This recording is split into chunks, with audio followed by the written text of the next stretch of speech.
guys, welcome to Srileha Vlogs. Please like, share, comment and subscribe to Srileha Vlogs. ఈ రోజు నేను 10th class English unit 1 personality డెవలప్మెంట్లోని a reading altitude is altitude చెప్పబోతున్నాను.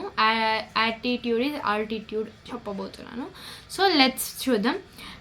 Attitude అంటే behaviour, altitude అంటే height.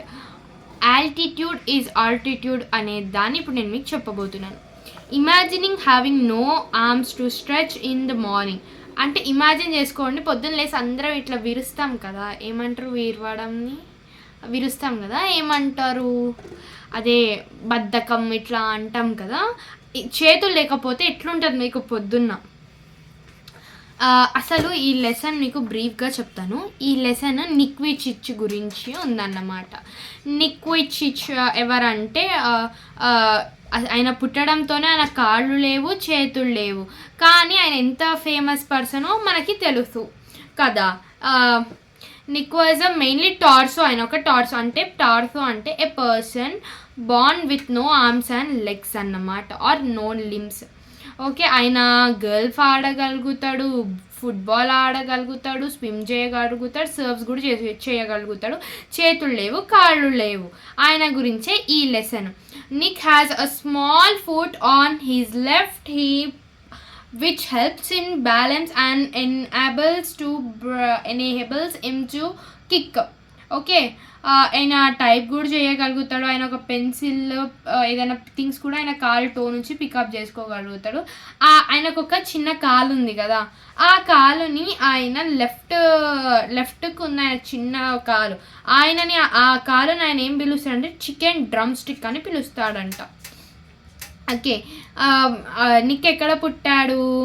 Melbourne, ఆస్ట్రేలియాలో పుట్టాడు. But ఇప్పుడు లాస్ ఏంజలస్లో ఆయన ఉంటున్నాడు. లాస్ ఏంజలస్ యుఎస్లో ఉంది. ఓకే, నిక్ అంటే ఒక మోటివేషనల్ స్పీకర్, అది మనకు తెలుసు, కానీ చిన్నప్పుడు ఎలా అసలు ఏంటి అనేది మనకేం తెలియదు. కాబట్టి చూద్దాం. ఆయనకి ఇప్పుడు పెళ్ళి కూడా అయిపోయింది, బట్ స్టిల్ చూద్దాము. నిక్ పుట్టినప్పుడు వాళ్ళ పేరెంట్స్ అసలు చూడలేదు. వాళ్ళ ఫాదర్ ఏమో షాక్ అయి హాస్పిటల్ రూమ్ వదిలేసి వామిటింగ్ చేసుకుంటారు. వాళ్ళ మదర్ నిక్ వూయిచిచ్ని పట్టుకొని కూడా లేదు 4 months వరకు. వాళ్ళ పేరెంట్స్ ఒక డిసిషన్ తీసుకున్నారు, ఏంటంటే ఆయనని ఒక స్పెషల్ స్కూల్కి పంపకుండా మెయిన్ స్ట్రీమ్ స్కూల్కి పంపాలి అనుకుంటారు. మెయిన్ స్ట్రీమ్ స్కూల్ అంటే నార్మల్ అందరు క్యాజువల్ మనిషి ఉన్న పిల్లలు కూర్చునేది.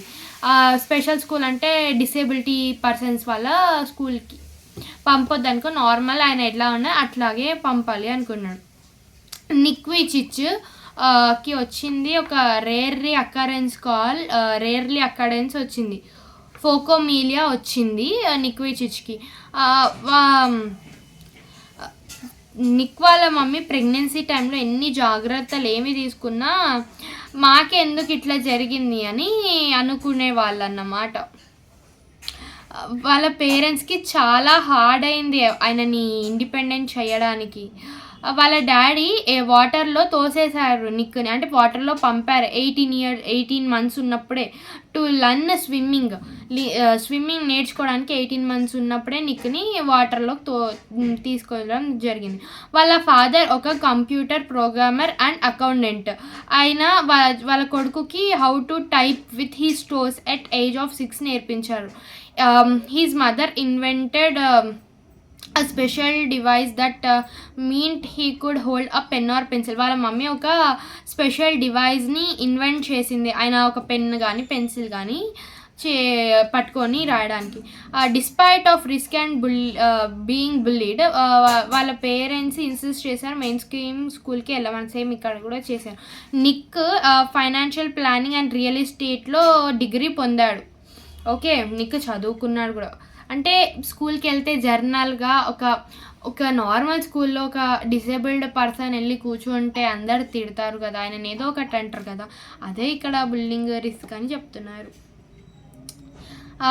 నిక్ చాలా డీప్లీ డిప్రెస్ అయ్యిండు ఎప్పుడు 8 years ఉన్నప్పుడు. వాళ్ళ మమ్మీ దగ్గరికి వెళ్ళి ఏడ్చుకుంటూ వెళ్ళి నన్ను నేను చంపుకోవాలి అని అనుకున్నాడు. దేవుడుని కూడా తిట్టుకున్నాడు. ఐ హేటెడ్ గాడ్, ఎందుకంటే నాకు ఇట్లాంటిది ఇచ్చిండు అనేసి. మా పేరెంట్స్ని ఎవరు చూసుకుంటారు నా తర్వాత అని కూడా ఏదో అనుకున్నాడు పాపం. ఆయన దాంట్లో చిన్న ఉన్నప్పుడు ఆయన బ్రషింగ్ తానే సొంతంగా చేసుకోగలుగుతాడు. ఆయన తన జుట్టుని తానే వాష్ చేసుకోగలుగుతాడు. ఇంకా ఆయనకి ఇంపాసిబుల్ కానీ కూడా చాలా ఉన్నాయి. నిక్ 10 years ఏజ్ ఉన్నప్పుడు డ్రోన్ హిమ్సెల్ఫ్ బాత్రూంలో చేసుకోవాలి అనుకో, but his attempt was successful. Nick తనని తను చంపుకోవాలి అనుకున్నాడు, ఎట్లా బాత్ టబ్లో మునిగిపోదాము అనుకున్నాడు. కానీ లక్కీలీ ఆ అటెంప్ట్ అన్సక్సెస్ఫుల్ అయ్యింది అని అంటాడు. ఓకే, నిక్ 13 years ఉన్నప్పుడు ఒక న్యూస్ పేపర్ ఆర్టికల్ ఉండింది. ఒక disabled person who had manage to achieve great things and help others said Nick. ఆయన ఇట్లా చదివిండు, ఆయన కొంచెం ఇన్స్పిరేషన్ వచ్చి ఆయన ఏమన్నాడు తర్వాత, I realized why God made us like this. ఆ తర్వాత గివ్ హోప్ టు అదర్స్ అనుకొని ఆయన ఇట్లా మోటివేటర్ స్పీకర్ అయ్యిండు. I decided to be thankful for what I do have, not get angry. అంటే నాకు డిసైడ్ అయిపోయింది, నాకు ఏది ఉందో దాంతోనే నేను థ్యాంక్ఫుల్గా ఉంటాను, కానీ ఏదైతే లేదో దాని గురించి కోపం తెచ్చుకోను అని అంటాడు. ఒకటి ఏమంటారు, మిమ్మల్ని మీరు ఇప్పుడు మనమే అన్నాం అనుకోండి, మనమే 10 సార్లు అద్దం దగ్గరికి వెళ్ళి చూసుకుంటే ఎలా ఉన్నా నీకుకి కాళ్ళు లేవు చేతులు లేవు, కానీ ఇంత మోటివేషనల్ స్పీకర్ అయినరు కదా. దీన్ని బట్టి మీరు చాలా ఇన్స్పైర్ చేసుకోవాలి. డీటెయిల్స్ని స్టాప్ చేయలేవు, సక్సెస్ని స్టాప్ చేయలేవు.